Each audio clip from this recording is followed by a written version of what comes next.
हमारे पास है यूनिट 2 की रिव्यू एक्सरसाइज 2 और हम कर रहे हैं क्वेश्चन नंबर 5। सिंप्लीफाई इसकी स्टेटमेंट है, हमने इसको सिंप्लीफाई करना है। और जो असल स्टेटमेंट है हमारे पास जिसको हमने हल करना है वो है इनटू ए की पावर है p डिवाइडेड बाय ए की पावर है q, ओवरऑल पावर है p प्लस q। इसी तरह से इनटू ए की पावर है q डिवाइडेड बाय ए की पावर है r, ओवरऑल पावर है q प्लस r। इसी तरह से हमारे पास है, अब यहाँ पे मल्टीप्लाई की साइन नहीं है, डिवीजन की साइन है। 5 इंटू ए की पावर है p मल्टीप्लाई ए की पावर है 4, ए की पावर है r और ओवरऑल पावर है यहाँ पे p माइनस r। तो यहाँ पे साथ थोड़ा सा इशारातन कहा गया है कि a जो है वो इज नॉट इक्वल 0, a जो है इक्वल नहीं है 0 के, मतलब जो हमारा आंसर होगा वो 0 के इक्वल नहीं होगा। इसको हम हल करते हैं, शुरू करते हैं। तो हमने उन्हीं लॉज के मुताबिक इसको हल करना है जो हम पढ़ चुके हैं। सबसे पहले हमने ये फ्रैक्शंस की सूरत में है, हर इनटू के अंदर हमारे पास स्टेटमेंट फ्रैक्शन में है, हमने इस फ्रैक्शन को खत्म करना है। हमने डिनोमिनेटर को नोमरेटर के साथ लिखना है और डिनोमिनेटर को जब नोमरेटर में लिखेंगे तो उसकी पावर की साइन जो है वो चेंज होगी। नोमरेटर में हमारे पास है a और उसकी पावर है सबसे पहले जो है वो है p। डिनोमिनेटर से हम जो a लिखेंगे नोमरेटर के साथ वो उसकी पावर है q, लेकिन वो माइनस में होगी, ये होगी। और इसके ऊपर ओवरऑल जो पावर है वो है p प्लस q। इसी तरह से नेक्स्ट हम लिखेंगे नोमरेटर में a है और इसकी पावर है q, डिनोमिनेटर से हम नोमरेटर में a को लेके जा रहे हैं, इसकी पावर है r जो माइनस में लिखेंगे, ओवरऑल पावर है q प्लस r। और डिवीजन की साइन 5 इंटू यहाँ पे a p प्लस r, हम करेंगे इसको मल्टीप्लाई और p माइनस r ओवरऑल इसके ऊपर पावर है। अगले स्टेप में हम इनटू के अंदर जो स्टेटमेंट है हमने उसे मल्टीप्लाई करना है। मल्टीप्लाई करने का मतलब ये है कि हमारे पास बेस जो है वो सेम है, तो पावर्स हमने एक ही बेस के ऊपर लगानी है, वो है p माइनस q और ओवरऑल जो पावर थी वो थी p प्लस q। इसको हमने फर्स्ट पावर के साथ मल्टीप्लाई करते हुए लिख देना है।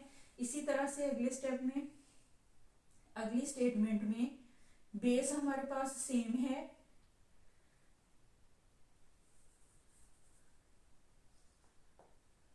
इनटू लगाने की यहाँ पे जरूरत नहीं है, q माइनस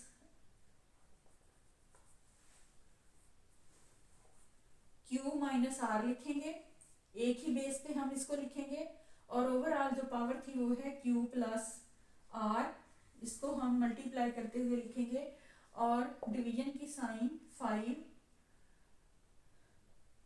यहाँ पे है a हमारे पास बेस थी और p plus r into p minus r।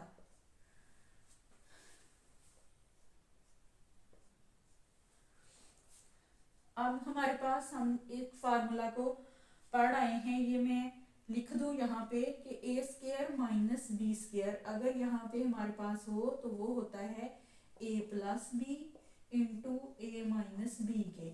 ये फार्मूला जो है इसको मैं अंडरलाइन कर देती हूँ। इस फार्मूला के जरिए हम इन पावर्स को मल्टीप्लाई करेंगे तो सेम हमारे पास बेस है जिसके ऊपर हमने ये पावर्स लगाई हुई हैं, एक दफा प्लस में है एक दफा ये माइनस में है, हम इसे क्लोज करते हुए लिखेंगे p square minus q square इस फार्मूला के तरीके से। इसी तरह से q square minus r square, division 5 a p square minus r square. अब हमने इनको मल्टीप्लाई कर लिया है, उसके बाद देखें कि हमारे पास फिर वही चीज है कि सेम बेस है और उनके ऊपर पावर से हमने एक ही बेस पे इसको लिखना है, p square minus q square plus q square minus r square, division 5 a p square minus r square. तो यहाँ पे minus q square plus q square ये खत्म हो जाएगा और p square minus r square हमारे पास जो बाकी होगा वो होगा। तो इसके बाद है division 5a p square minus r square. अब डिवीजन को हम एक फ्रैक्शन की सूरत में लिखेंगे। a है पी स्क्वायर माइनस है आर स्क्वायर।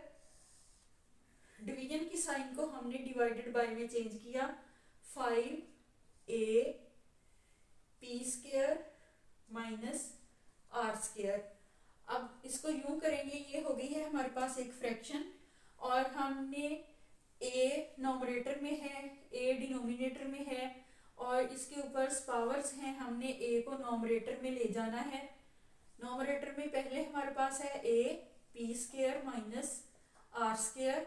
डिनोमिनेटर से हम a को नॉमरेटर में लिखेंगे minus p square plus r square. हम इसकी पावर्स की साइन चेंज करेंगे और डिनोमिनेटर में हमारे पास होगा बाकी 5। अब सेम बेस है, हम एक ही a के ऊपर तमाम पावर्स लगाएंगे। P square minus r square minus p square plus r square divided by 5। अब यहाँ पे सेम वेरिएबल्स हैं लेकिन हमारे पास साइन इनकी इनवर्स में है। हम इसको यहाँ से खत्म कर सकते हैं। P square plus minus p square ये कैंसिल हो जाएगा, minus r square plus r square के साथ और बाकी होगा हमारे पास ए नॉट, इसके ऊपर और डिवाइडेड बाय 5। ए नॉट का मतलब है कि जब तमाम पावर्स किसी भी वेरिएबल, किसी भी कांस्टेंट या किसी भी डिजिट के ऊपर से ख़त्म हो जाती हैं तो उस पर हम ज़ीरो लगाते हैं और ज़ीरो जिसके ऊपर भी आ जाए उसका मतलब होता है 1। हम लिखेंगे ए नॉट की को 1 के साथ और डिवाइडेड बाय होगा 5। ये होगा हमारा फाइनल आंसर क्वेश्चन नंबर 5 का। क्वेश्चन नंबर 5 हमारा कंप्लीटली हल हो गया है और इसमें जो एक फार्मूला मैंने लिखवाया है उस फार्मूला को मैंने अंडरलाइन कर दिया है। इस फार्मूला के जरिए ही ये सारा क्वेश्चन जो है वो हल होगा। इसके बाद हम करते हैं क्वेश्चन नंबर 6।